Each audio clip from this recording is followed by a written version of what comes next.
zat-zat sisa metabolisme yang sudah tidak digunakan lagi oleh tubuh. Sisa-sisa metabolisme ini berupa senyawa-senyawa yang bersifat toksik atau lebih dikenal sebagai racun. Sehingga jika tidak dikeluarkan, maka akan menyebabkan terganggunya fungsi organ-organ yang ada di dalam tubuh. Ada 4 organ yang berperan dalam sistem ekskresi. Pertama, kulit, kedua ginjal, lalu paru-paru, dan yang terakhir hati. Yang pertama, kulit. Kulit merupakan lapisan jaringan pelindung terluar yang terdapat di permukaan tubuh. Kulit termasuk organ ekskresi karena mampu mengeluarkan zat-zat sisa berupa kelenjar keringat. Selain sebagai organ ekskresi, kulit juga berfungsi sebagai alat indera perasa dan peraba. Kulit terdiri dari 3 lapisan. Yang pertama epidermis, dermis, dan jaringan paling bawah kulit. Yang pertama lapisan epidermis atau bisa juga disebut sebagai lapisan kulit ari. Epidermis merupakan lapisan kulit paling luar dan sangat tipis. Epidermis terdiri dari lapisan tanduk dan lapisan malpighi. Lapisan tanduk merupakan sel-sel mati yang mudah mengelupas, tidak mengandung pembuluh darah dan juga serabut saraf, sehingga lapisan ini tidak dapat mengeluarkan darah saat mengelupas. Yang kedua, lapisan malpighi.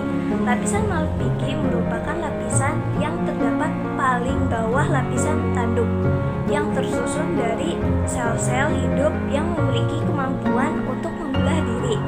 Lapisan malpighi terdapat pigmen yang dapat menentukan warna kulit dan melindungi sel dari kerusakan akibat sinar matahari. Yang kedua adalah lapisan dermis atau bisa juga disebut sebagai lapisan kulit jangat. Dermis merupakan lapisan kulit yang terletak di bawah lapisan epidermis. Lapisan dermis lebih tebal daripada lapisan epidermis. Lapisan dermis terdiri dari beberapa jaringan, yaitu pembuluh kapiler, kelenjar keringat, kelenjar minyak, pembuluh darah, ujung-ujung saraf, dan juga kantong rambut. Pembuluh kapiler berfungsi sebagai menyampaikan nutrisi pada akar rambut dan sel kulit. Kelenjar keringat berfungsi untuk menghasilkan keringat. Kelenjar minyak berfungsi untuk menghasilkan minyak agar kulit dan rambut tidak kering. Pembuluh darah mengedarkan darah ke seluruh sel atau jaringan. Lalu ujung-ujung saraf meliputi ujung saraf perasa, peraba, rasa nyeri, rasa panas, dan rasa sentuhan. Dan yang terakhir, kantong rambut sebagai tempat akar, batang, dan kelenjar minyak rambut. Lapisan yang terakhir pada kulit adalah jaringan ikat bawah kulit atau lapisan paling bawah kulit. Lapisan ini terletak di bawah dermis.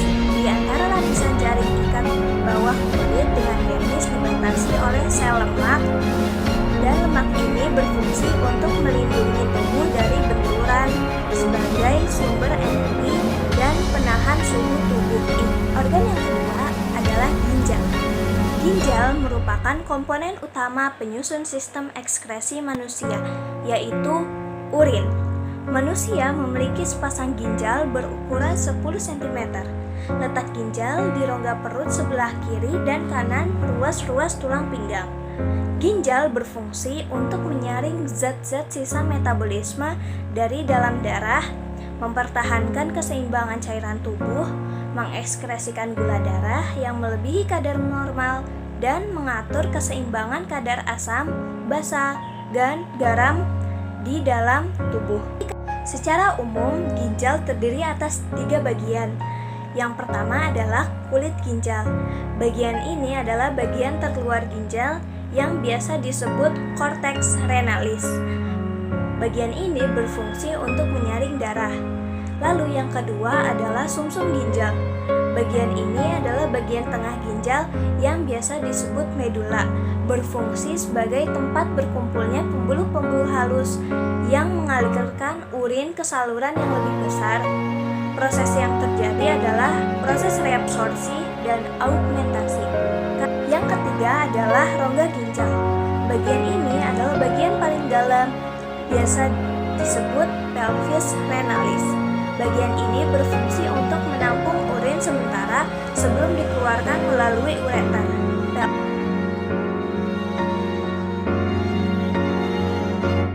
Yang pertama adalah filtrasi. Filtrasi adalah proses penyaringan sel-sel darah. Hasil dari proses filtrasi berupa urin primer yang masih mengandung air, glukosa, dan asam amino, tapi sudah tidak mengandung protein dan darah. Lalu yang kedua adalah proses reabsorpsi. Proses ini adalah penyerapan kembali zat-zat yang masih dibutuhkan oleh tubuh. Hasil dari proses ini adalah urin sekunder. Lalu yang terakhir adalah proses augmentasi. Proses ini adalah pengumpulan cairan dari proses sebelumnya. Hasil dari proses augmentasi adalah urin sesungguhnya. Organ yang ketiga adalah paru-paru. Paru-paru manusia berjumlah sepasang, terletak di dalam rongga dada yang dilindungi oleh tulang rusuk. Paru-paru memiliki fungsi utama sebagai organ pernapasan. Paru-paru juga merupakan organ ekskresi karena berfungsi untuk mengeluarkan gas-gas sisa proses pernapasan, yaitu gas karbon dioksida dan uap air. Organ yang terakhir adalah hati. Hati berada di dalam rongga perut sebelah kanan di bawah diafragma yang dilindungi oleh selaput tipis yang bernama kapsula hepatis. Hati berfungsi untuk mengekspresikan limpah empedu, zat sisa yang dari perombakan sel darah merah yang telah rusak dan dihancurkan di dalam limpa. Selain berfungsi sebagai organ ekskresi, hati juga berperan sebagai penawar racun, menyimpan glikogen atau gula otot, pembentukan sel darah merah pada janin, dan sebagai kelenjar pencernaan.